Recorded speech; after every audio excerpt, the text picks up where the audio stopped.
জানেন যে তারুণ্যের উৎসব গত বছর হয়েছে খুব উৎসাহ উদ্দীপনার সাথে।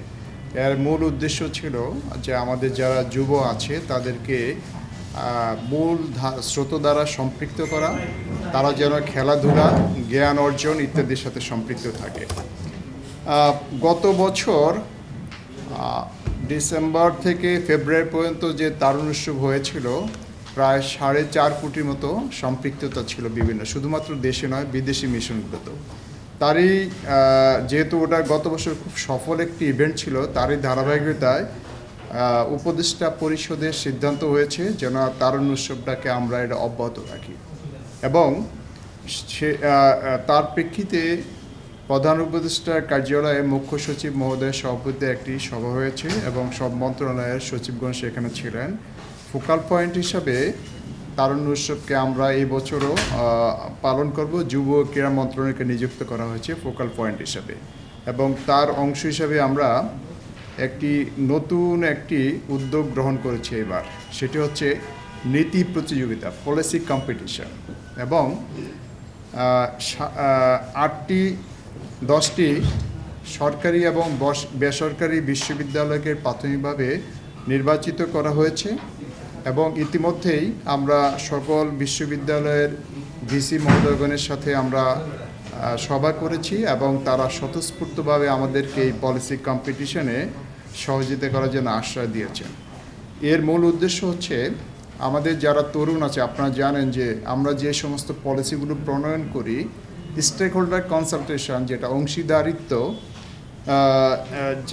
যেটা আছে, সেটাকে খুবই যেন আরও নিবিড়ভাবে স্টেক হোল্ডার কনসালটেশনটা হয়, এবং এটাকে আমাদের যারা আগামীতে নেতৃত্বে থাকবে যে সমস্ত তরুণরা, তাদেরকে এই নীতি কিভাবে প্রণয়ন করা হয়, এটার সাথে কিভাবে আমাদের এভিডেন্স বেসড, যেটাকে আমরা বলি প্রামাণিক দালিলিক তথ্যের ভিত্তিতেই নীতিগুলোকে যদি প্রণয়ন করা হয়, সেটা কিন্তু সাস্টেনেবল হয়, টেকসই হয়। তারই প্রেক্ষিতে আমরা তরুণদেরকেও নীতি প্রণয়নের সাথে সম্পৃক্ত করা, তাদেরকে অভ্যস্ত করা, এটার মূল উদ্দেশ্য তারুণ অংশ হিসাবে। এখানে 10টি বিষয়কে অগ্রাধিকার দেওয়া হয়েছে, যেটা আমাদের প্রেজেন্টেশনে আছে। তো আমাদের ছোট্ট একটি প্রেজেন্টেশন, আমাদের মূল উদ্দেশ্য হচ্ছে এই যে তারুণ্যের অংশ হিসাবে, উৎসবের অংশ হিসাবে নীতি প্রতিযোগিতা, এটাকে আমরা 10টি বিশ্ববিদ্যালয় নিয়েছি। এটার সাথে আপনাদেরও সম্পৃক্ততা থাকতে হবে। যদি মিডিয়াতে ব্যাপকভাবে প্রচার হয়, তাহলে আমাদের তরুণরা উৎসাহিত হবে কিভাবে আমরা যে আইন প্রণয়ন, নীতি প্রণয়ন এবং বিভিন্ন ধরনের আমরা যে সমস্ত বিধিগুলো প্রণয়ন করি, তার সাথে জনগণের সম্পৃক্ততা বাড়ানো। কারণ যত বেশি সম্পৃক্ততা বাড়বে, তত বেশি সেটা কিন্তু সাস্টেনেবল হবে, টেকসই হবে।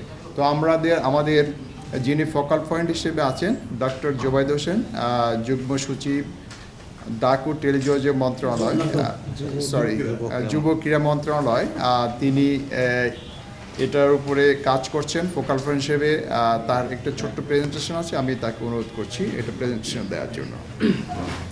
ধন্যবাদ স্যার। আজকের এই সংবাদ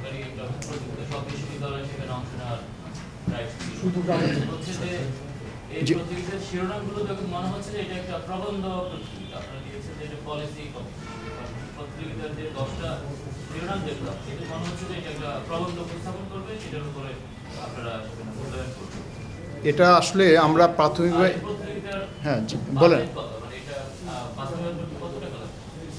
এটাতে আমরা 10টা বিশ্ববিদ্যালয়ের প্রাথমিকভাবে নিয়েছি। এটা প্রথমবারের মতো, তো এটা যদি আমাদের সাকসেসফুল হয়, তাহলে এটাকে আমরা রেপ্লিকেট করবো। এবং যেমন তারুণ্য উৎসবটা যেটা আমরা করেছি গত বছর, এবছর এটাকে আরও ব্যাপক আকারে আমরা করতে চাচ্ছি। এবং আগামী 30 তারিখ থেকে বাংলাদেশ ফুটবল ফেডারেশনের বাফুফের সহায়তা আমরা 3টি ফুটবল টিম, 3টে পর্যায়ে, একটা হলো একদম বড় দলের, আরেকটা হলো আন্ডার-17, একটা মহিলা দল। এই ধরনের এটাও কিন্তু আমাদের জন্য প্রথম একটা টেস্ট কেস হিসেবে আমরা 10টা বিশ্ববিদ্যালয় নিয়েছি, এর মধ্যে পাবলিক এবং প্রাইভেট বিশ্ববিদ্যালয় আছে। এটাকে যদি আমরা দেখি সাকসেসফুল হয়, তাহলে আমরা এটাকে রেপ্লিকেট করবো, আমাদের সেই পরিকল্পনার মধ্যে আছে। আর যেহেতু ঢাকা, চট্টগ্রাম, রাজশাহী, সিলেট, ময়মনসিংহ এবং কয়েকটা বিশ্ববিদ্যালয় আছে আমাদের। মানে প্রতিটা বিশ্ববিদ্যালয়ের জন্য 10টা সেশন থাকবে। সব মিলে আমরা প্রাথমিকভাবে যেটা করেছি প্রায় 1 কোটির ঊর্ধ্বে আপাতত লাগবে, যদি পরবর্তীতে হয় এটাকে, কারণ সকলের মানে ক্রেস্ট আছে, সম্মানী আছে, তার সাথে আমাদের যাতায়াতের সব কিছু মিলে আমরা 1 কোটি 20 লাখ টাকার মতো সম্ভবত প্রাথমিক একটা বাজেট করেছি।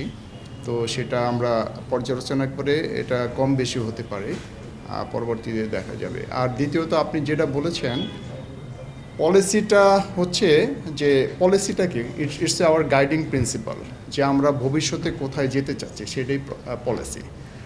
ভবিষ্যতে আমরা কোথায় যাব, তো এর মধ্যে আমাদের যে সমস্ত বিষয়গুলো আছে, বাংলাদেশ আমাদের জন্য 2100-তে একটা বদ্বীপ পরিকল্পনা আছে, আমাদের সাস্টেনেবল ডেভেলপমেন্ট গোল আছে যেটাকে আমরা 2030-এর মধ্যে অর্জন করতে পারবো। আমাদের যে ক্লাইমেট অ্যাকশন যেটা আছে, জলবায়ুর বিষয়টার জন্য বাংলাদেশ আপনারা জানেন যে খুবই ঝুঁকিপূর্ণ একটা দেশ।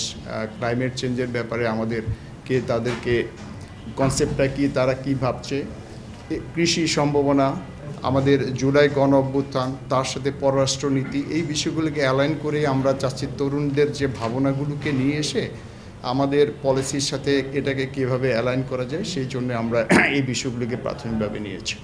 ধন্যবাদ আপনাকে। ওকে, আপনাদের সকলকে অসংখ্য ধন্যবাদ।